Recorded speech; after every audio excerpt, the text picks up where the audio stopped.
Najideálnejšie bolo, aby Romovia sa dostali do parlamentu. Boli súčasťou vlády Slovenskej republiky a sa podielali na riešení tejto problematiky.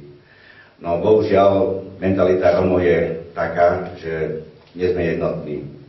A to je asi ten problém. To je na jednej strane. Na druhej strane, bohužiaľ, vždy, keď Romovia sa zjednocovali, vždy prišli neromovia, neromské politické strany a túto jednotu rozbili. Oslavili lídrov strán, slúbili im vysoké finančné odmeny alebo granty alebo príspevky, len aby sa roztreštili. Preto Romovia, bohužiaľ, sa nemôžu dostať do parlamentu. Máme tam teraz jedného poslanca Roma, ktorý sa dostal za Matovičovú stranu, len bohužiaľ on sám tam nerobí nič, je ešte dokonca v opozícii.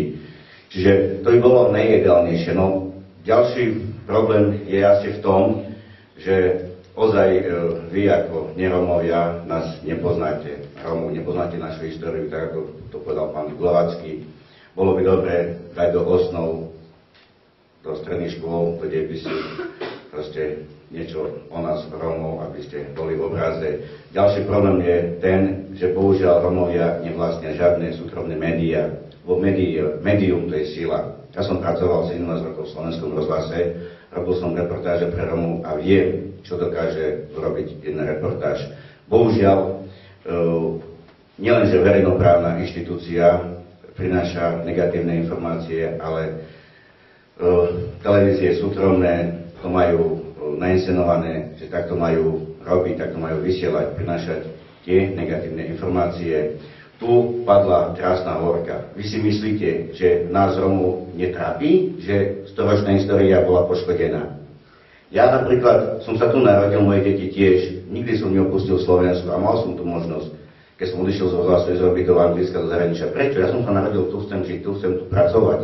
A chcem deti svoje viesť tak, aby tomu Slovensku niečo dalo. No, chcem sa spýtať, kde boli ostatní ľudia, ktorí mali dbať o bezpečnosť Krásnej Horky? Prečo tam bola taká vysoká tráva? Kde boli bezpečnostné predpisy? To znamená, nie som v tomto odborník, ale viem, že historici používajú nejaké ochranné nátery protipožiarne, aby k takýmto prípadom nedošlo. Kde sú ďalší iní ľudia? Veď Krásna Horka leží na ceste smerom 106 do Rožňavy. Neverím tomu, keď začalo to horieť, že nikto z cestujúcich alebo vodičov to nevidel, že nevolali požiarníkov, políciu a tak ďalej. Kde boli? Prečo to neuhlasili? Treba si túto otázku položiť. Áno, správy prinesli, že dvaja mladí Romovia si chceli zapáliť cigaretu. No, my máme informácie, že realita bola trošku iná. Nebolo to celkom tak. Viete, lebo je aj paradoxné a zaujímavé, že práve v deň volieb sa to udialo. Ja akože, len smutné na tom je to, že médiá už ďalšie informácie neprinesú. Hej. Som presvedčený, lebo určite policajti to prešetrujú. Ak by sme nahliadli do vyšetrovacieho spisu, možno by sme zistili, že tá situácia bola celkom iná.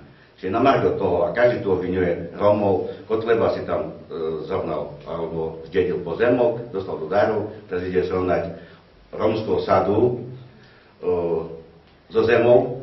Pritom štát mal tento problém dávno riešiť. A teraz si uvedomte, čo môže nastať. Tento pozemok už pravoplatne patrí Kotlebovi. Príde dneska, hej, si zmysli zobere ťažkú techniku, buldozery a neviem čo, a príde zbúrať túto osadu. Vy si uvedomíte, čo môže nastať. Keď Romovia budú braniť svoje obydlia. Dobre, pozemok nie je ich, ale tú chatu si postavili, oni si ju budú chrániť. Vy si uvedomíte, čo môže nastať. A v tomto prípade neviem, ako sa to zachová. Preto ja si myslím, že v tomto demokratickom štáte sme v Európskej únii by takí ľudia, ako je Kotleba, nemali vôbec čo existovať. Nemyslím to tak. Nemali by dostávať možnosť, by mali byť postavení mimo zákon. Možnosť toto robiť, čo robia. Pretože to je vážne, nebezpečné. Takto vznikli vojny, ako spomínal Bosna, Hercegovina, bývalá Jugoslávia a ďalšie iné. Takže toto nechceme. Čiže a ďalšou vecou je to, veď budem o tom hovoriť, že bohužiaľ mnohokrát dochádza k tej segregácie. Tu niektorá z vás spomínala, áno, je to aj na škodu, a najmä na škodu majority. Segregované triedy, segregované školy, segregované osady.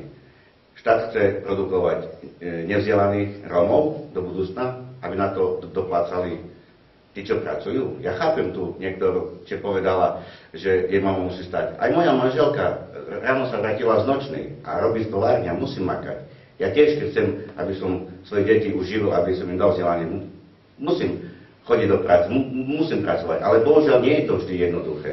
A ja som sa stretol s tým a mal vysokoškolské vzdelanie, kde som sa nemohol zamestnať pomaly 2 roky. Takže nie je to celkom tak. Romovia chcú pracovať, nie je to tak, ako mnohí hovoria. Len treba vytvoriť tie podmienky. A bohužiaľ tie podmienky nie sú. Si predstavte, vznikol program, aby sa riešil problém v komunitách. Vznikli tzv.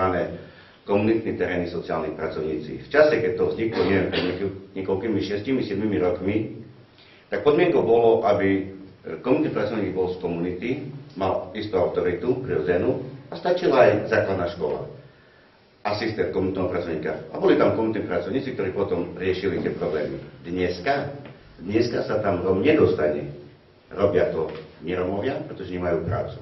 Asistent romského učiteľa bol preto, aby odstraňoval jazykovú bariéru. Pretože je jasné, ak príde decko z osady a nehovorilo po slovensky, ak príde do prvého ročníka, tak nevie slovensky a vzniká tam problém, jazyková bariéra. A ten asistent má byť tam na to, aby túto bariéru odburával a riešil tento problém. Dneska asistentov robia neromovia, len preto, aby mali prácu. Aj to zmenili v zákone školskom alebo v smernici po vyhláške. Už nie je to rómsky asistent učiteľa, a iba asistent učiteľa. A tam riaditeľia robia tak, bohužiaľ je to tak, lebo jeho sesternici dcera nemá prácu, tak bude robiť asistentku. Čiže toto musíme si raz a navždy uvedomovať. Čo chceme robiť, ako to chceme robiť. Lebo dneska už tých obyčajných, v technických službách obyčajných, jak sa im hovorí, smetiari, robia bieli. Ja som minulé stretol spolužiaka zo strednej školy, má maturitu a on kopal kanály. Hovorím mu, prečo bereš robotu cigánov? A čo mám robiť? Nie je robota. Takže realita je bohužiaľ taká, vážený.